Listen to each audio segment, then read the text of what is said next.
शिवाय। ओम नमः शिवाय। ओम नमः शिवाय।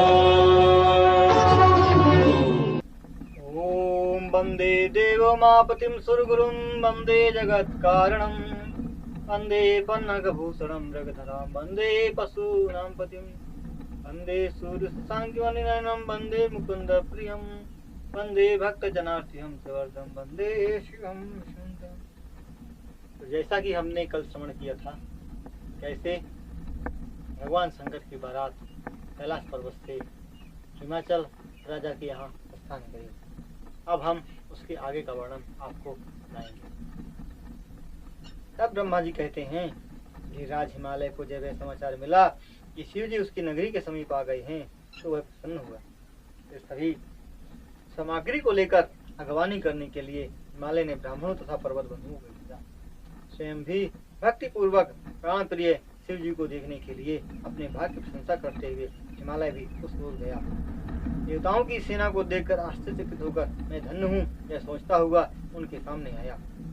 देवता भी हिमालय के समाज को देखकर अत्यंत आश्चर्यचकित हुए। देवता तथा पर्वत समाज दोनों ही आनंदित हुए। हे मुनि, पर्वतों तथा देवताओं की सेना मिलकर पूर्ण समुद्र तथा पश्चिम समुद्र जैसी शोभित हो रही थी। देवता और पर्वत परस्पर मिलकर प्रसन्नता के कारण सफल मनोरथ हो गए। शिव जी को आगे देखकर हिमालय ने प्रणाम किया। हे सभी पर्वतों तथा ब्राह्मणों ने प्रणाम किया। बैल पर बैठे हुए प्रसन्नचित अनेक आभूषणों से विभूषित शरीर के अवयवों की अलौकिक सुंदरता से चारों ओर प्रकाशमान था। अत्यंत पतले धागों से बने हुए रेशमी वस्त्रों से सुशोभित शरीर वाले, सिर पर उत्तम रत्नजटित मुकुट धारण किए हुए, हंसते हुए उज्जवल कांति वाले, अलंकार रूप सांपों से जिनके शरीर वैभव युक्त हैं, उनके कारण अद्भुत कांति वाले, हाथ में कमर लिए हुए देवताओं द्वारा सेवित, दाईं ओर जिनके विष्णु भगवान और दाईं ओर ब्रह्मा, पीछे देवराज इंद्र और बगल में देवता आदि स्थित हैं। अनेक ब्रह्मा तथा देवता आदि द्वारा सुस्तुति किए गए संसार का कल्याण करने वाले जिन ब्रह्म ने अपने कारण शरीर धारण किया, वे सबके स्वामी तथा वर देने वाले हैं। जो निर्गुण होते हुए भी सगुण हैं, भक्तों के वशीभूत कृपा करने वाले हैं, प्रकृति तथा पुरुष से परे रहने वाले और सच्चित आनंद स्वरूप हैं। ऐसे प्रभु के दाहिने भाग में गरुड़ पर सवार अच्युत हरि को देखा, जो अनेक आभूषणों को धारण किए हुए थे। हे मुनि, प्रभु के वाम भाग में स्थित चार मुखों से सुशोभित अपने परिवार से युक्त मुख ब्रह्मा को देखा। इन दोनों देवताओं के स्वामियों को देखकर जो शिव जी के अत्यंत प्रिय हैं, इन्हें सपरिवार गिरिराज ने सादर प्रणाम किया। फिर गिरिराज ने शिव जी के पीछे विराजमान देवताओं को देखकर उन्हें प्रणाम किया। शिव जी की आज्ञा से गिरिराज ने आगे होकर अपने नगर में प्रवेश किया। पीछे से शेष, हरि, ब्रह्मा, मुनि तथा अन्य सभी देवता प्रभु शिव जी के साथ उनके पूर्व में प्रवेश किए। हे नारद, वे सब नगर की बहुत प्रशंसा करने लगे। देवता आदि को एक मनोहर पर्वत शिखर पर टिकाया, जहाँ पहले से व्यवस्था की गई थी। उसके बाद वहाँ गए जहाँ मंडप बना था, जो चौकोर था, जिसके चारों ओर तोरण लगे हुए थे। वहाँ स्नान, जलपान आदि कराकर उनकी परीक्षा ली गई। गिरिराज हिमालय ने विष्णु आदि से युक्त शिव जी के पास अपने पुत्रों को भेजा। गिरिराज हिमालय अपने बंधु बांधवों के साथ अत्यंत प्रसन्न होकर बड़े उत्साह के साथ द्वारचार करना चाहते थे। हिमालय के पुत्रों ने वहां जाकर अपने समूह से सहित उन्हें प्रणाम कर अपने पिताजी की प्रार्थना को सुनाया। उनकी स्वीकृति पाकर वे सभी पुत्र अपने घर आ गए और प्रसन्न होकर उन्होंने कहा, वे लोग आ रहे हैं। इधर वे देवता गिरिराज की प्रार्थना को सुनकर हे मुनि, शिव जी सहित विष्णु आदि सभी देवता अत्यंत प्रसन्न हो गए। उधर सुंदर वेश धारण कर देवता मुनि तथा शिव जी के साथ हिमालय के घर गए। हे मुनि, उस अवसर पर मेना ने शिव जी को देखना चाहा, इसलिए प्रभु ने बस तुम मुनि श्रेष्ठ तुमको बुलाया। हे मुनि, तुम उस समय शिव जी द्वारा प्रेरित होकर वहां गए। उस समय तुमने शिव जी की इच्छा को मन से पूर्ण करना चाहा। हे मुनि, जगत चित वाली मेना घमंड का नाश करने वाले शिव जी के रूप को देखने की इच्छा से तुमसे कहने लगी। शिव महापुराण में देव गिरि मिलन नामक वर्णन नामक 42वां अध्याय संपन्न हुआ। तब मेना कहती है, हे मुनि, मैं पहले गिरजापति के उस शिव रूप को देखना चाहूंगी। इसे पाने के लिए उसने इतना कठिन तप किया। ब्रह्मा जी ने कहा, हे मुनि, इस प्रकार ज्ञान से मोहित वह शिव जी को देखने की इच्छा से हमारे साथ चंद्रशाला में गई।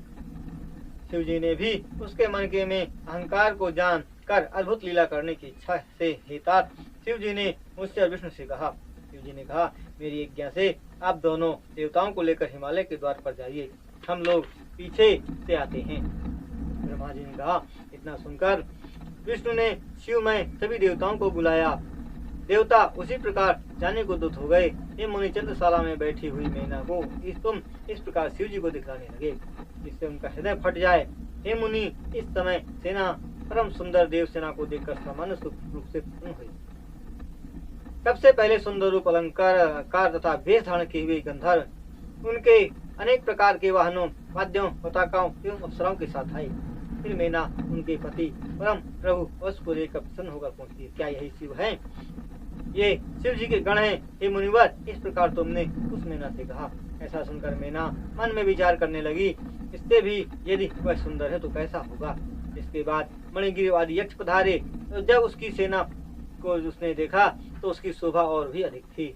उसके स्वामी शोभायुक्त मणिगिरि को देखकर वह मैना, ये शिवा, ये स्वामी रुद्र हैं, ऐसा कहकर प्रसन्न हुई। ये शिवा ये पति रुद्र नहीं है, ये तो शिव जी के सेवक हैं। इतना तुमने हिमालय की रानी से कहा। तब तक अग्निदेव आ गए। उनसे दूनी इनकी शोभा को देखकर, क्या यह पार्वती का स्वामी है? तुमने कहा नहीं। उसके बाद यमराज आए, जिनकी शोभा और भी अधिक थी।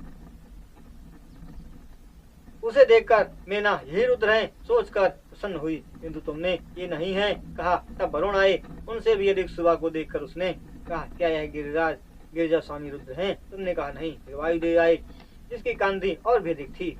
उसे देखकर मैना यही रुद्र हैं सोचकर प्रसन्न हुई। तुमने उनसे कहा ये नहीं है। तब गुहितों स्वामी कुबेर आए और जो और भी स्वरूप थे, उन्हें देखकर मैना यही शिव जी हैं यह जानकर प्रसन्न हुई। तुमने कहा ये नहीं है। तब तक ईशान आए। उनसे भी अधिक शोभा को देखकर मैना ने कहा, ये गिरिजापति रुद्र हैं। तब तुमने कहा नहीं। उनसे भी अधिक सुंदर देवराज आए, जो सभी देवताओं में सुंदर और स्वर्ग के स्वामी हैं। उन्हें देखकर मैना ने कहा, ये ही शिव हैं। तब तुमने कहा, ये तो देवताओं के स्वामी इंद्र हैं, वे नहीं हैं।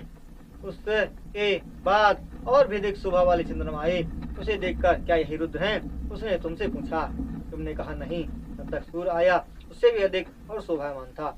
उसे देखकर उसने कहा, क्या यही वह हैं? तुमने कहा नहीं। उसके बाद वहाँ भृगु आदि मुनिजन आए, जो परम तेजस्वी थे। वे अपने शिष्यों के साथ आए। उनके बीच में स्थित बृहस्पति को देखकर मीना ने कहा, क्या यही गिरिजा का पति है? तुमने कहा नहीं। यह एक तेज समूह ब्रह्मा जी आ गया, जो अपने पुत्रों तथा ऋषियों सहित आए थे। वे साक्षात धर्म समूह थे। हे मुनि, उन्हें देखकर आश्चर्यचकित मैना ने पूछा, क्या यही शिवा का पति है? तुमने नहीं कहा। इस बीच वहाँ मेघ श्याम चतुर्भुज संपूर्ण शोभायुक्त विष्णु भगवान आए। करोड़ों कामदेवों के सदस्य रूप पीत वस्त्र धारण किए हुए अत्यंत शोभित थे। कमल नयन शांत गरुड़ पर सवार थे। शंख चक्र गदा तथा मुकुट आदि धारण किए हुए छाती पर श्री वस्त्र चिन्हयुक्त लक्ष्मीपति अत्यंत कांति युक्त थे। उन्हें देखकर चकित होकर प्रसन्नतापूर्वक कहने लगी, यही साक्षात सदा शिव शिवा का पति है, इसमें संदेह नहीं है। तब कौतुक करने वाले तुमने मैना के वाक्य को सुनकर कहा, ये शिवापति नहीं है, ये तो विष्णु भगवान हैं। ये शिव जी के समस्त कार्यों के अधिकारी तथा उनके प्रिय हैं। इनसे अधिक जो सुंदर होंगे वे ही पार्वती वर होंगे, वे ही शिवा के पति होंगे। हे मैना, उनकी शोभा का वर्णन मुझसे नहीं हो सकता। वे ही अखिल ब्रह्मांड के पति सर्वेश्वर और सर्वाठ हैं।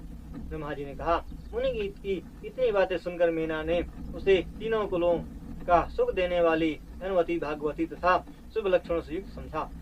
प्रीति युक्त मन में प्रसन्न होकर मैना ने अपने भाग की बार बार बढ़ाई की।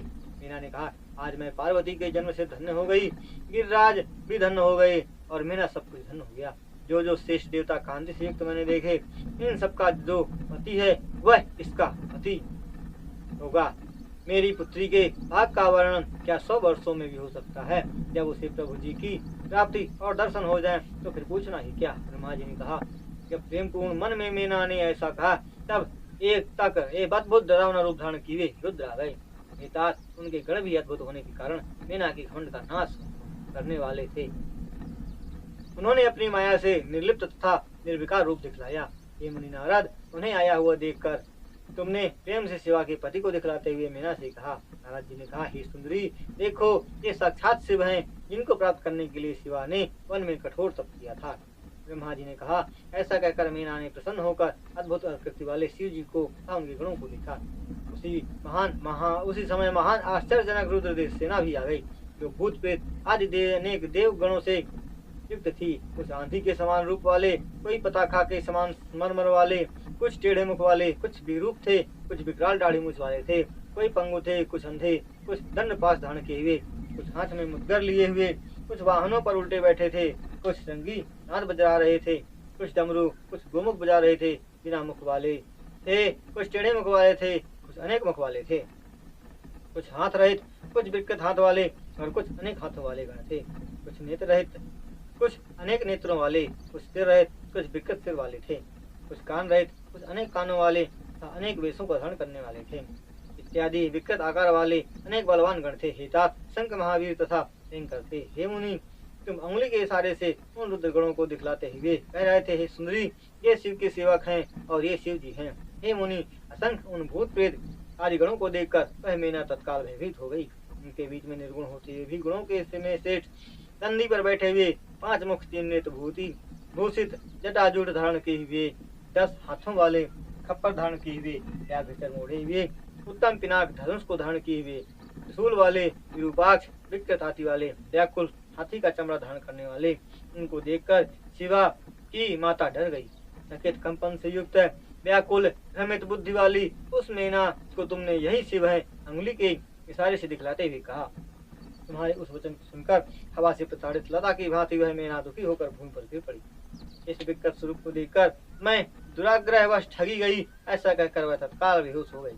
उसके बाद सखियों के प्रयत्नों द्वारा कुछ समय बाद हिमालय की पत्नी मेना को धीरे धीरे होश आया। इस प्रकार शिव महापुराण में शिव अद्भुत लीला वर्णन नामक 43वां अध्याय संपन्न हुआ।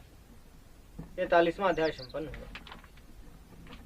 तब ब्रह्मा जी कहते हैं, हिमालय की स्त्री मेना होश में आकर विलाप करते हुई विस्तार करने लगी। उसने अपने व्याकुल होकर अपने पुत्रों की निंदा की, फिर अपनी पुत्री को दुर्वचन कहने लगी। मीना ने कहा, हे मुनि, तुमने पहले कहा था कि शिवा शिव जी का वर्णन करेगी, तभी हिमालय ने उसे पूजा करने में लगाया। उसका यह अनर्थकारी फल देखा। हे दुर्दुभी अधम मुनि, तुमने मुझे पूर्ण रूप से ठग लिया। फिर उसने मुनियों से भी कठोर तप किया। उसका फल यह मिला जो देखने वालों को भी दुख दे रहा है। मैं क्या करूं, कहाँ जाऊं, कौन मेरे दुख को दूर करेगा? मेरा कुल आदि तथा जीवन का भी विनाश हो गया। कहाँ गए वे दिव्य ऋषि, उनकी दाढ़ी मोछ उखाड़ डालूं। वह धूर्त अरुंधति कहाँ गई जो स्वयं यहाँ आई थी? इतने अपराध से आज मेरा सब कुछ नष्ट हो गया। इतना कहकर उसने अपनी कन्या से कठोर वचन कहे। अरे दुष्ट कन्या, तूने मुझे कष्ट देने वाला यह कार्य क्यों किया? स्वर्ण देकर अरे दुष्ट तू कांच ले आई, चंदन को छोड़कर तूने कीचड़ पोत लिया, हंस को उड़ाकर तूने कौवे को पाल लिया, तूने ब्रह्मजाल को छोड़कर कुएं का पानी पी लिया, सूर्य को त्याग कर तूने प्रयत्न करके जुगनू को प्राप्त कर लिया, चावलों को छोड़कर तू भूसी खाने लगी, घी फेंक कर तू कैथ के बीजों का तेल आदर से ग्रहण किया, सिंह की सेवा करना छोड़कर तूने सियार की सेवा की, ब्रह्म विद्या को छोड़कर नीच कथा तूने सुनी, घर के में यज्ञ संबंधी भस्म को छोड़कर अमंगल कारक चिता भस्म को तूने ग्रहण किया, विष्णु आदि शेष देवताओं को छोड़कर तुमने दुर्बुद्धि से शिव को पाने के लिए इतना कठिन तप किया। तुझे तेरी बुद्धि से, तेरे रूप को, तेरे चरित्र को, तेरे उपदेश को और सखियों के धिक्कार है। हे पुत्री, जिन्होंने तुझे जन्म दिया, ऐसे हम दोनों को भी धिक्कार है। हे नारद, तुम्हारी बुद्धि को और हमें कुबुद्धि देने वाले सप्तऋषियों को भी धिक्कार है। कुल को कारक कुशलता को तुमने जो किया, उन सबको धिक्कार है। तुमने घर जला डाला, अब मेरा मरना ही शेष है। हे पर्वतों का राजा, मेरे पास न आए, सप्तऋषि मुझे अपना मुंह न दिखलाएं। तुमने क्या किया? मिलकर मेरे कुल का नाश कर डाला। मैं बांझ क्यों ना हुई, मेरा गर्भ गिर क्यों नहीं गया, अथवा मैं मर या मेरी पुत्री मर क्यों नहीं गई? आकाश में उसे राक्षसों ने क्यों नहीं खा लिया? मैं आज मेरा सिर काट देती हूँ, इस शरीर से क्या लाभ? तुमको छोड़कर मैं कहाँ जाऊँ? हाय हाय, मेरा जीवन नष्ट हो गया। इतना कहकर मैना मूर्छित होकर भूमि पर गिर पड़ी। शोक और क्रोध से व्याकुल होकर पति के पास नहीं गई। हे मुनिवर, उस समय बड़ा हाहाकार मच गया। क्रमशः सभी देवता वहाँ आए। हे देवर्षि, सबसे पहले स्वयं मैं ही उसके पास गया। हे मुनिवर, मुझे देखकर तुमने उससे इस प्रकार कहा। नारद जी ने कहा, तुमने शिव जी का वास्तविक सुंदर रूप नहीं देखा, यह रूप तो उन्होंने लीला से धारण कर रखा था। इसलिए हे पतिव्रते, क्रोध को छोड़कर स्वस्थ हो जाओ, हट छोड़कर विवाह कार्य कीजिए और शिवा को शिव जी को दीजिए। ब्रह्मा जी ने कहा। तुम्हारे इस वचन को सुनकर मीना ने कहा, अरे दुष्ट अधम, तुम उठो, यहाँ से जाओ। इतना उसने कहने पर इंद्र आदि सभी दिक्पालों ने वहां आकर यह कहा। इंद्र ने कहा, हे पितरों की कन्या मीना, प्रसन्न होकर हमारी बात सुनो। ये परम साक्षात शिव है, दूसरों को सुख देने वाले हैं। तुम्हारी पुत्री के कठिन तप को देखकर भक्तवत्सल शिव जी ने इसे वर दिया है। उसके बाद मीना ने बहुत विलाप करके देवताओं से कहा, मुझे उस उग्र रूप धारण करने वाले शिव को अपनी कन्या नहीं देनी, इसलिए आप सभी देवता प्रपंच में पड़े हैं। क्या उसके उत्तम रूप को व्यर्थ करना चाहते हैं? हे मुनिवर, उसके ऐसा कहने पर वशिष्ठ आदि सप्तऋषियों ने आकर कहा, हे पितरों की पुत्री, ये राज की पत्नी हम विवाह कराने के लिए आ गए हैं। जो तुमने कहा हमें, उसे हम विपरीत कैसे मान सकते हैं? ब्रह्मा जी ने कहा, यह सबसे बड़ा लाभ है जो शिव जी का दर्शन हो रहा है और दान देने के लिए तुम्हारे घर में आए हैं। उनके ऐसा कहने पर मीना ने उनकी बातों को व्यर्थ कर दिया, क्योंकि वह ज्ञानी थी। अतः रुष्ट होकर उसने ऋषियों से कहा, मैं शास्त्र आदि से अपनी कन्या को मार तो दूंगी, परंतु मैं उसे उस शंकर को नहीं दूंगी। तुम लोग दूर हट जाओ, मेरे पास मत आना। ब्रह्मा जी ने कहा, हे मुनि, इतना कहकर वह चुप हो गई और विलाप करके अत्यंत व्याकुल हो गई। इस समाचार से वहां हाहाकार मच गया। तब हिमालय घबराकर वहां प्रेम से उसे समझाने तथा रस की बात कहने के लिए आया। हिमालय ने कहा, हे प्रिय, मेरी बात सुनो। तुम जाओ, व्याकुल क्यों हो? घर में कौन कौन आए हैं? क्यों इसकी निंदा कर रही हो? तुम शंकर को नहीं जानती हो, केवल उनके एक विकट रूप को देखकर घबरा गई हो। वे तो अनेक रूप धारण करने वाले हैं। उस शिव को मैं जानता हूँ, वे सबके पालनहार हैं, ये पूज्यों के भी पूज्य हैं। वे कृपा करने तथा दंड देने की शक्ति वाले हैं। हे पुण्य चरित्र वाली प्राण प्रिय, हट ना करो, दुख छोड़ो। हे सुंदर व्रत वाली, तुम शीघ्र उठो और कार्य करो। यदि शिव जी विकट रूप धारण कर द्वार पर आए हैं, तो अनेक लीलाओं को करने वाले वे तुम्हें चढ़ा रहे होंगे। उनके उत्तम महात्मा को देखकर हम दोनों ने कन्यादान स्वीकार किया था। हे प्रिया, अब तुम तदनुसार करो। ब्रह्मा जी ने कहा, हे मुनि, इतना कहकर गिरिराज चुप हो गए। यह सुनकर शिवा माता मीना ने हिमालय से कहा, हे नाथ, मेरी बात सुनकर आप वैसा कीजिए जैसा मैं कह रही हूँ। गले में बांधकर इस पार्वती को नीचे गिरा दो, मैं इसे उस हर को नहीं दूंगी। हे नाथ, इसे समुद्र में दया छोड़कर डुबा दो। उसी के बाद हे गिरिराज, आप सुखी होंगे। हे स्वामी, यदि आप उस विकट आत्मा वाले शिव को पुत्री देंगे तो मैं निश्चय पूर्वक मर जाऊंगी। ब्रह्मा जी ने कहा, जब इस प्रकार मीना ने हट के साथ उक्त बातें कही, तब पार्वती ने स्वयं आकर मनोहर बातें कही। पार्वती ने कहा, हे माता जी, आप बुद्धि विपरीत उस अमंगलकारी हो तथा अमंगलकारी हो गई हैं। आप सदा धर्म का सहारा लेती थी, आज धर्म को कैसे छोड़ रही है? ये रुद्र परम प्रभु साक्षात सबके ईश्वर हैं। सभी वेदों में वर्णित शिव जी स्वरूप तथा दुख सुखद है। वे महेश हैं, सभी देवताओं के स्वामी, स्वयं प्रकाशमान हैं, नाना रूपों को धारण करने वाले हैं। हे माता, ब्रह्मा विष्णु भी इनकी सेवा करते हैं। ये ही सबके मूल अधिष्ठान हैं, कर्ता तथा हर्ता यही है। वे विकार से रहित तीनों देवों को स्वामी, अविनाशी तथा सनातन हैं, जिनके लिए सभी देवता सेवक की भांति यहाँ तुम्हारे दरवाजे पर आए हैं। इससे अधिक सुख क्या हो सकता है? तुम प्रयत्न करके उठो, अपने जीवन को सफल करो, मुझे शिव जी को दे दो और अपने घर आश्रम का सार्थक करो। हे माता जी, मुझे परम ईश शंकर को दे दो। हे माता, मैं तुमसे कह रही हूँ, तुम मेरी प्रार्थना को स्वीकार करो। यदि तुम मुझे शिव जी को नहीं दोगी तो मैं दूसरे का वर्णन नहीं करूंगी। सिंह के भाग का कोई धूर्त सियार नहीं पा सकता। हे माता, मैंने स्वयं मन वचन कर्म से शिव जी का पति रूप में वर्ण किया है। अब तुम्हारी जैसी इच्छा हो वैसा करो। ब्रह्मा जी ने कहा। इस प्रकार पार्वती के वचनों को सुनकर गिरिराज की पत्नी मीना अत्यंत विलाप करते हुए क्रोध होकर उसे पकड़कर मुट्ठियों तथा कुहनियों से दांतों को खींचती हुई अत्यंत क्रोध में आकर अपनी पुत्री को पीटने लगी। हे मुनि, वहाँ पर तुम्हारे जैसे जो मुनि थे वे मीना के हाथ से उसे छुड़ाकर दूर ले गए। ऐसा करते हुए सप्त ऋषियों को देखकर बार बार उसकी निंदा कर उन्हें सुनाती हुई गालियां देने लगी। मीना ने कहा, इस दुष्ट आग्रह वाली शिवा के लिए मैं क्या कर सकती हूँ? या तो मैं इसे तेज विष दे दूं या कुएं में फेंक दूंगी। मैं या इस काली को शस्त्र अस्त्रों से काट डालूंगी या अपनी पुत्री पार्वती को समुद्र में डुबा दूंगी, नहीं तो मैं अपने शरीर का त्याग कर दूंगी, परंतु उस विकट रूप वाले शंभु को अपनी कन्या दुर्गा नहीं दूंगी। इस दुष्टा ने कैसा भयंकर पर पाया, इससे तो मेरा और हिमालय का कुल का उपहास करा दिया। इसके माता पिता भाई बंधु ना गोत्रज ही कोई है, ना घर ना रूप न चतुरता, न वस्त्र न अलंकार, ना कोई सहायक, न अच्छा वाहन, न अवस्था, न धन और न विद्या न विविधता। इसका शरीर कैसा है? दूसरे को कष्ट देने वाला मैं क्या देखकर अपनी सुमंगला पुत्री से दे दूं? ब्रह्मा जी ने कहा, उस समय मेनका इस प्रकार बहुत विलाप कर दुख और शोक से व्याप्त होकर जोर से रोने लगी। उसके बाद अज्ञान नाशक परम शिव तत्व का वर्णन मैंने जल्दी आकर उस मीना से किया। ब्रह्मा जी ने कहा, हे मीना, मेरे सुवचनों को तुम प्रेम से सुनो। इसे सुनते ही तुम्हारी बुद्धि का नाश हो जाएगा। शिव जी संसार के सृष्टि करता, पालन करता तथा विनाश करता है। तुम इनके रूप को नहीं जानती, फिर दुखी क्यों होती हो? अनेक रूप तथा अनेक नाम हैं। वे प्रभु लीला किया करते हैं। वे सबके स्वामी माया के अधीश हैं, स्वयं अविकल्प हैं। हे मीना, ऐसा सोचकर तुम सबका कार्य का विनाश करने वाले अज्ञानपूर्ण अपने हट को छोड़कर शिव जी को सिवा दे दो। मेरा ऐसा कहने पर बार बार विलाप करती हुई लज्जा को छोड़कर हे मुनि मुझसे कुछ कहने लगी। मीना ने कहा, हे ब्रह्मा जी, इसके उस उत्तम रूप को आप व्यर्थ कह रहे हैं। इससे तो अच्छा है कि शिवा को आप स्वयं मार दें। फिर आप मत कहिए इसे शिव जी को दे दो, ना मैं अपनी इस प्राण प्रिय कन्या को शिव जी को दूंगी। हे मुनिवर, उसके इतना कहने से सनक आदि सिद्धों ने वहां आकर यह कहा।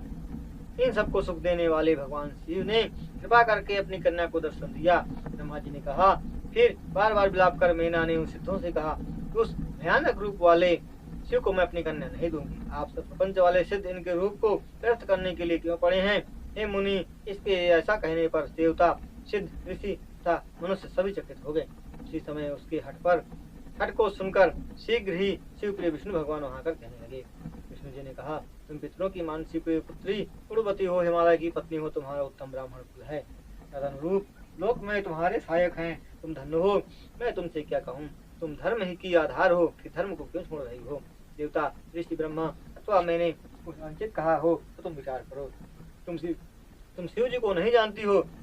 वे निर्गुण हैं, सगुण हैं, स्वरूप हैं या विरूप हैं, वे जैसे भी हैं सबके सेवनीय तथा सज्जनों के आश्रय हैं। मूल प्रकृति ईश्वरी देवी की रचना उन्होंने की थी। इसी के बगल से मैं इन्होंने पुरुषोत्तम का निर्माण किया। उन्हीं दिनों में मैं ब्रह्मा अपने गुण के अनुसार अवतरित हुआ। लोगों के हितकारक शिव स्वयं आविर्भूत हुए हैं। उसके बाद देवता और वेद तथा जो संसार में दिखलाई दे रहा है, स्थावर तथा जंगम, वह सब शिव जी से ही उत्पन्न हुआ। उनके रूप का वो कौन वर्णन कर सकता है? और उन्हें जानता भी कौन है कि उन्हें मैं और ब्रह्मा भी नहीं जानते। ब्रह्मा से लेकर स्तंभ पर्यंत जो भी संसार में दिखलाई देता है वह सब शिव रूप ही है, इसमें संदेह नहीं है। वे इस प्रकार अपनी लीला से सुंदर रूप धारण कर अवतरित हुए हैं। आज ये शिवा के तप प्रभाव से ही तुम्हारे द्वार पर आए हैं। इसलिए हिमालय की पत्नी, तो दुख को छोड़कर शिव जी का भजन कर। ऐसा करने से महान आनंद होगा और कष्ट दूर होगा। ब्रह्मा जी ने कहा, हे मुनि, विष्णु को समझाने पर मीना का मन पहले की अपेक्षा कुछ कमाल हुआ, किंतु शिव जी को कन्या न देने वाला हट उसने नहीं छोड़ा, क्योंकि वह शिव जी की माया से मोहित थी। हिमालय की पत्नी तथा गिरजा की माता मीना ने विष्णु की बात को सुनकर उससे कहा, यदि शिव जी सुंदर रूप धारण कर लें तो मैं उन्हें अपनी कन्या दे दूं, नहीं तो करोड़ों प्रयत्न करने पर भी मैं अपनी कन्या नहीं दूंगी। यह मेरा दृढ़ वचन है। ब्रह्मा जी ने कहा, दृढ़ प्रतिज्ञा। मीना इतना कहकर चुप हो गई, क्योंकि वह तीनों लोगों को मोहित करने वाली शिव माया से प्रेरित थी। शिव महापुराण में मीना प्रबोधन वर्णन नामक 44वां अध्याय संपूर्ण हुआ। तब ब्रह्मा जी कहते हैं, हे मुनि, इसी बीच विष्णु भगवान द्वारा प्रेरित तुम शीघ्र शिव के मनाने के लिए उनके पास चले जाए। वहां जाकर तुमने देवताओं के कार्य को करने की इच्छा से भगवान शिव जी की स्तुति कर उन्हें समझाया। नारद जी के वचनों को सुनकर उन्होंने अपना उत्तम दिव्य रूप धारण कर सबके प्रति दयालुता दिखलाई। कामदेव से वेदिक सुंदर रूप वाले शिव जी को देखकर हे मुनि, तुम अत्यंत प्रसन्न हुए। आनंद मग्न होकर तुमने अनेक स्तोत्र सुने। फिर तुम वहां चले आए जहाँ मीना अपने समाज के साथ बैठी थी। हे मुनि, तुम प्रेम और प्रसन्नता से युक्त होकर हिमालय की पत्नी मीना को प्रसन्न कराते हुए कहने लगे। नारद जी ने कहा, हे विशालाक्षी, शिव जी के सर्वोत्तम रूप को देखो। दयालु शिव जी ने इस समय हम लोगों पर कृपा की है। ब्रह्मा जी ने कहा, इस प्रकार इस बात को सुनकर हिमालय की स्त्री मीना ने आश्चर्यचकित होकर परम आनंद देने वाले शिव जी के उस महान रूप को देखा। करोड़ों सूर्यों के सदस्य, प्रकाशमान, सभी अंगों से सुंदर, उत्तम वस्त्र, अनेक आभूषणों से विभूषित, संचित, हंसते हुए, परम सौंदर्य से युक्त, गौर वर्ण तेजस्वी, चंद्र रेखा से सुशोभित, सभी विष्णु, सूर्य, चंद्र आदि देवताओं से भक्तिपूर्वक सेवित, सिर पर छत्र लगाए हुए, आभूषणों से अलंकृत, सब प्रकार के रमणीय शिव जी तथा उनके वाहन की शोभा वर्णन नहीं की जा सकती थी। गंगा और जमुना जिनके ऊपर सेवन डुला रही थी, 8 सिद्धियां जिनके सामने नृत्य कर रही थी, विष्णु, इंद्र आदि देवताओं ने तथा मैंने अपने अपने वेश को शोभित कर लिया। उसके बाद हम शिव जी की सेवा में लग गए उस समय आभूषणों से सुसज्जित तथा प्रसन्नचित शिव जी के गण जैसे शब्द करते हुए आगे चल रहे थे। सिद्ध मुनि तथा दूसरे देवता और भी लोग जो प्रसन्न होकर शिव जी के साथ बारात में थे, इस प्रकार अपनी पत्नियों से सुशोभित तथा कुतूहल के साथ पर ब्रह्म का स्मरण करते हुए जा रहे थे। विश्वावसु आदि अप्सराओं के साथ शिव जी के परम इसका गान करते हुए उनके आगे जा रहे थे। हे मुनिवर, जिस समय शिव जी शैलराज के द्वार पर पहुंचे, उस समय वहां इस प्रकार महोत्सव हुआ। उस समय परमात्मा शिव जी की कृपा से जो परम शोभा हुई, हे मुनि, का वर्णन कौन कर सकता है। हे मुनि, इस प्रकार उस शिव को देखकर कुछ देर के लिए मीना चित्त लिखी सी हो गई थी। फिर वह प्रेम से कहने लगी। मीना ने कहा, मेरी पुत्री धन्य है, जिसने कठिन तप किया, इसके प्रभाव से हे शिव जी आप मेरे घर आए हैं। मैंने जो पहले अत्यंत शिव निंदा की, उसे हे शिवा के स्वामी क्षमा करके आप प्रसन्न होइए। इस प्रकार कहकर वह शैल प्रिया मीना चंद्रशेखर की हाथ जोड़कर स्तुति एवं उनको प्रणाम कर उनके सामने लगी थी। तब तक नगर में रहने वाली स्त्रियां घर के काम काज को छोड़कर शिव जी को देखने इच्छा से आईं। कोई स्त्री स्नान करने के लिए हाथ में स्नान चूर्ण लिए थी, उसी को लेकर कुतूहल के कारण गिरजापति शिवा शिव जी को देखने के लिए चली आई। वही अपने स्वामी की सेवा कर रही थी, वह उसे छोड़कर सखी के साथ हाथ में चवर्ण लेकर ही प्रेम से शिव दर्शन के लिए चली आई। कोई दूध पीते बालक को अतृप्त छोड़कर शिव दर्शन के लोभ से चल पड़ी, कोई करधनी बांधती हुई उसी के साथ आ गई, कोई उल्टे वस्त्रों को धारण करके चली आई। भोजन करने के लिए बैठे हुए पति को छोड़कर कोई कुतूहल तथा तृष्णा से शिवा के वर को देखने आ गई। कोई स्त्री एक आंख में सुरमा लगाकर हाथ में सलाई लिए पार्वती के वर को देखने चली आई। कोई स्त्री पैरों में महावर लगा रही थी। बारात का आगमन सुनकर उसे छोड़कर चली आई। इस प्रकार अनेक कार्यों तथा घर को छोड़कर स्त्रियां वहां आई। शिव जी के रूप को देखकर सब मोहित हो गए। उसके बाद वे सब प्रेम से व्याकुल और शिव जी को देखकर प्रसन्न उनकी मूर्ति को हृदय में धारण कर यह कहने लगी। नागरिक स्त्री ने कहा कि राज हिमालय के नगर में रहने वाली स्त्रियों के नेत्र सफल हो गए। जिसने इस रूप को देखा उसका जीवन सफल हो गया। उसी का जन्म और उसी के कार्य सफल है, जिसने समस्त पापों के नाश करता शिव जी को देख लिया। पार्वती ने अपना सब कुछ सिद्ध कर लिया जो शिव जी के लिए तपस्या की। यह शिवा शिव को पति रूप में पाकर धन्य एवं कृत हो गए हैं। यदि इन दोनों शिवा का संयोग ब्रह्मा न कराते तो उनका संपूर्ण श्रम व्यर्थ हो जाता। उन्होंने इस जोड़े को मिलाकर अच्छा किया। इससे सभी कार्यों की और सबकी सार्थकता हो गई। बिना तपस्या के शिव जी का दर्शन मनुष्यों के लिए दुर्लभ होता है। आज शिव जी के दर्शनों से हम सब प्राप्त हो गए हैं। जिस प्रकार पहले लक्ष्मी को नारायण ने को पाया, उसी प्रकार पार्वती शिव जी को पाकर सुशोभित हो गई। जिस प्रकार सरस्वती ने ब्रह्मा को पति के रूप में पाया, उसी प्रकार यह पार्वती देवी शिव जी को पाकर सुशोभित हुई है। आज हम स्त्री पुरुष सब धन्य हैं, जिन्होंने गिरजापति शिव जी का दर्शन किया। ब्रह्मा जी ने कहा, इतना कहकर चंदन अक्षत आदि से सबने शिव जी की पूजा की और आदर से उसके ऊपर लावा यानी खील बरसाई। वहाँ सभी स्त्रियां मीना के साथ प्रसन्न होकर बैठ गईं और मीना तथा हिमालय के भाग की सराहना करने लगी। हे मुनि, स्त्रियों द्वारा कही गई कथाओं को सुनकर विष्णु आदि के साथ शिव जी प्रसन्न हुए। इस प्रकार शिव महापुराण में शिव सुंदर स्वरूप वर्णन नामक 45वां अध्याय संपन्न हुआ। तब ब्रह्मा जी ने कहा, उसके बाद प्रसन्नचित्त शिव जी देवताओं अपने गणों तथा दूतों से कुतूहल के साथ हिमालय के घर में पहुंचे। हिमालय की पत्नी मीना स्त्री समाज के साथ वहां से उठकर घर के भीतर चली गई। वह ऋषियों की स्त्रियों के साथ हाथ में आरती की थाली लेकर शिव जी की आरती करने के लिए आई। समस्त देवताओं द्वारा सेवित गिरजापति महेशान शंकर को मीना ने प्रेम से देखा। सुंदर चंपक के सदस्य वर्ण वाले 5 मुख 3 नेत्र मंद मुस्कान मुख युक्त रत्न तथा सुवर्ण आदि से सुशोभित था। मालती की माला धारण किए, रत्न जटित मुकुट पहने हुए, गले में आभूषण बाजूबंद से सुशोभित थे। अग्नि के समान निर्मल अति सूक्ष्म रेशमी वस्त्र युगल को धारण किए हुए थे। चंदन अगर कस्तूरी तथा कुमकुम आदि लगाए हुए थे। रत्न दर्पण को हाथ में लिए, आंखों में काजल लगाए हुए, इस प्रकार की कांति से युक्त अतएव अत्यंत सुंदर पूर्ण यौवन वाले अलंकृत अंगों से सुशोभित, स्त्रियों को सुंदर लगने वाले, निश्चिंत करोड़ चंद्रमा के समान मुख कमल वाले, करोड़ों कामदेवों से भी उत्तम शरीर की शोभा वाले, सर्वांग सुंदर, इस प्रकार के सुंदर देव अपने जमाता को सामने खड़े होकर देखकर बिना शोक को छोड़कर आनंद थे। वह अपने भाग्य कुल की राय तथा गिरजा की प्रशंसा करने लगी और अपने को धन्य समझकर बार बार प्रसन्न हुई। संचित होकर मीना ने इनकी नीराजना की और एक कटक होकर अपने जमाता को देखती रही। गिरजा द्वारा कही गई बात का स्मरण कर आश्चर्य हो गई और प्रसन्न मुख होकर मन में सोचने लगी, जैसा पार्वती ने मुझसे पहले कहा था उससे भी अधिक सौंदर्य मैं परमेश्वर को देख रही हूँ। इस समय शिव जी का सौंदर्य वर्णन से परे है। इस प्रकार आश्चर्यचकित होकर मैंने अपने घर चली। युवतियां हिमालय की पुत्री धन्य है कहकर प्रसन्ना करने वाली लगी। कुछ कन्याएं उन्हें भगवती कहने लगी। हमें कन्यादान के समय ऐसा वर नहीं देखा, अतः गिरजा ऐसी धन्य है, ऐसा कन्याएं कहने लगी। उस समय गंधर्व गाने लगे, अप्सराएं नाचने लगी। शिव जी के उस रूप को देखकर सभी देवता प्रसन्न हो गए। बाजा बजाने वाले मधुर स्वर में अपनी कुशलता से अनेक प्रकार के आदरपूर्व बाजे बजाने लगे। प्रसन्न होकर हिमालय ने द्वार पूजा की। मेना ने भी सभी स्त्रियों के साथ परछन महोत्सव किया। तब वह अपने घर गई। शिव देवता तथा गणों के साथ निर्दिष्ट स्थान पर गए। इसी बीच हिमालय के अंतापुर में रहने वाली स्त्रियां दुर्ग को साथ लेकर कुल देवता की पूजा करने के लिए बाहर गई।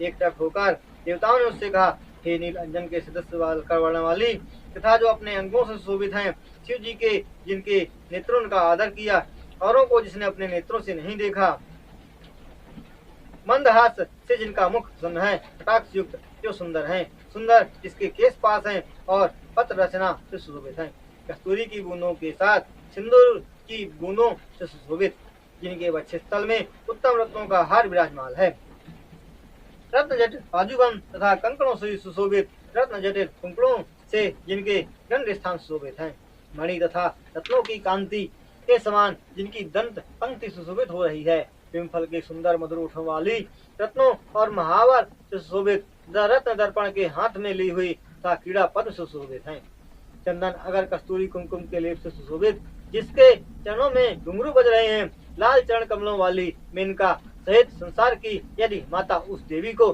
सभी देवताओं ने सिर झुकाकर प्रणाम किया। शिव जी ने उससे प्रसन्न होकर कनखियों से देखा। उस समय शिव जी सती की आकृति को देखकर विरह जड़ से मुक्त हो गए। शिवा पर आंख टिकाकर सब कुछ भूल गए। गौरी को देखने से उनके सभी अंग पुलकायमान हो गए। उसके बाद नगर के बाहर कुल देवता का पूजन करने वाली ब्राह्मणों की स्त्रियों के साथ अपने पिता के सुंदर घर में प्रवेश किया। ब्रह्मा विष्णु आदि देवताओं के साथ शिव जी की भी हिमालय द्वारा निश्चित स्थान पर गए।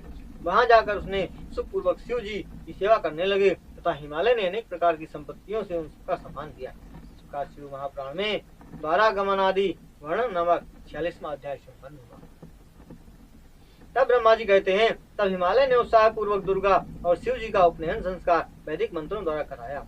वे विष्णु आदि देवता और मुनिजन गिरिराज हिमालय की प्रार्थना को सुनकर कुतूहल के साथ प्रवेश किए। वेदाचार लोकाचार को यथोचित विधि से करके शिव जी द्वारा दिए गए आभूषणों से शिवा को विभूषित कर दिया गया। उससे पहले उसे स्नान कराया गया। फिर ब्राह्मणों की स्त्रियों तथा सखियों ने उसकी आरती की। जो नए वस्त्रों को उसे पहनाया जिनसे वह सुशोभित हुई। उस समय वह हिमालय की कन्या शंकर की पत्नी शोभित हुई।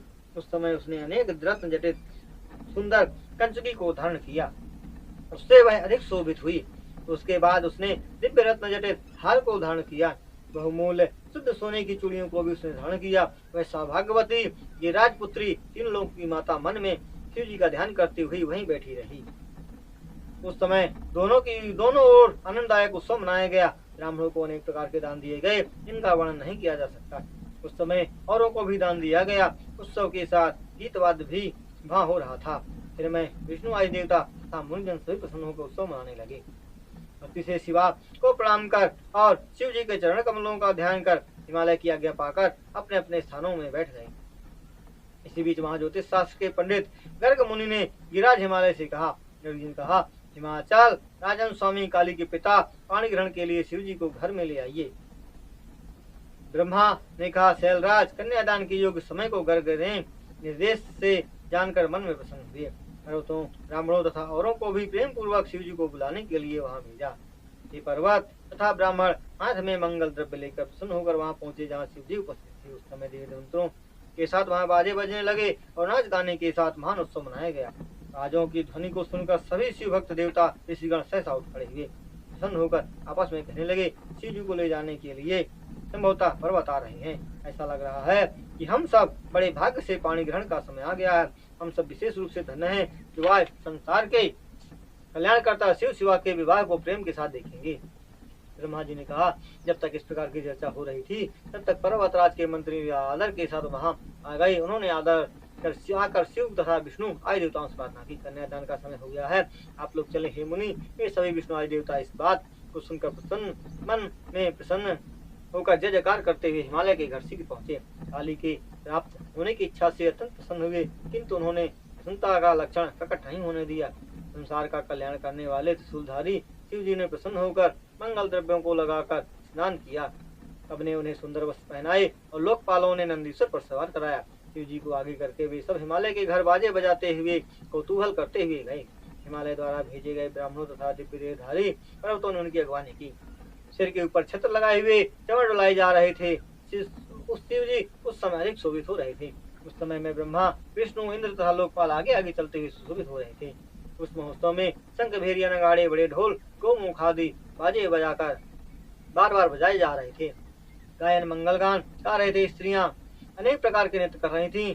इन सब के साथ संसार में एकमात्र हेतु का परम शक्ति से प्रसन्न होकर उस समय समस्त वेदों द्वारा प्रसन्नता से सेवित तथा फूलों की वर्षा से स्वीकार करते हुए वहां गए। सम्मान के साथ शिव जी ने यज्ञ मंडप में प्रवेश किया। वहां उनकी अनेक प्रकार से स्तुति की गई और वशिष्ठों ने उन्हें बैल से उतारा और महान उत्सव के साथ प्रेम से उन्हें घर के भीतर ले गए। देवताओं के साथ अपने घर में आए हुए शिव जी को हिमालय ने भक्ति से विधिवत प्रणाम किया और उनकी आरती उतारी। सभी देवता, मुनि आदि को प्रणाम कर बड़े उत्साह के साथ अपने भाग्य प्रशंसा करते हुए हिमालय ने उन सबका सम्मान किया। वह हिमालय विष्णु, शिव आदि प्रमुख देवताओं को अर्घ्यपाद द्वारा सम्मानित कर उन्हें अपने घर के भीतर ले गया और उसने ब्रह्मा, विष्णु, शिव आदि प्रमुख देवताओं को आंगन में रत्न सिंहासनों पर बिठाया। मीना ने, उसकी सखियों ने, ब्राह्मणियों ने और सौभाग्यवती स्त्रियों ने प्रसन्नता से उसकी आरती उतारी। कर्मकांड से ज्ञाता पुरोहित ने शिव जी के हाथ में मधुपर्क आदि कृत्य विधिवत कराए। हे मुनि, मैंने पुरोहित को प्रस्ताव के अनुसार मंगल कार्य करने की प्रेरणा दी। उसने तदनुसार सब किया। हिमालय ने अत्यंत प्रेम के साथ अपने घर के भीतर प्रवेश कर यहाँ समस्त आभूषणों से विविध वेदी के ऊपर बैठी। यह सुंदरी पार्वती शोभित हो रही थी। मेरे और विष्णु के साथ शिव जी को वहां ले आए। कन्यादान की योग्य लग्न की प्रतीक्षा करते हुए बृहस्पति आदि देवता आनंदित हो रहे थे। जहाँ घड़ी रखी थी वहीं गर्गाचार्य बैठे। जैसे ही घड़ी समाप्त हुई वैसे ही ओम का उच्चारण किया गया। गर्गाचार्य ने पुनः वचन कर अपने हाथ से पार्वती की अंजलि में अक्षत डाले और उन अक्षरों को उसने शिव जी के ऊपर डाला। दही, अक्षत तथा सुशोधक द्वारा प्रसन्न सुमुखी पार्वती ने शिव जी की पूजा की, जिनको प्राप्त करने के लिए पहले शिवा ने कठोर तप किया था। पूजा के अवसर पर उन शिव जी को देखती ही वह अत्यंत शोभित हुई। हे मुनि, मैंने गर्ग आदि ऋषियों ने लोक व्यवहार में तत्पर शिवा की पूजा करें। इस प्रकार दोनों पार्वती परमेश्वर लौकिक रूप धारण कर परस्पर पूजा करते हुए शोभित हो रहे थे। तीनों लोकों की शोभा को से शोभित एक दूसरे को देखने वाले उन दोनों की लक्ष्मी आदि स्त्रियों ने आरती उतारी। उसी प्रकार ब्राह्मणों की स्त्रियों ने, नागरिक स्त्रियों ने उनकी आरती उतारी और शिव शिवा को देखते हुए सब प्रसन्न हुई। इस प्रकार शिव महापुराण में हिमगिरी ग्रहबंतर गमन महोत्सव वर्णन नामक 47वां अध्याय संपन्न हुआ। वंदे देव उमापतिं सुरगुरुं वंदे जगत कारणं वंदे पन्नग भूषणं रघुधरं वंदे पशूनां पतिं वंदे सूदशांकिवनिनयनं वंदे मुकुंद प्रियं वंदे भक्तजनार्तियं च वर्धं वंदे शिवं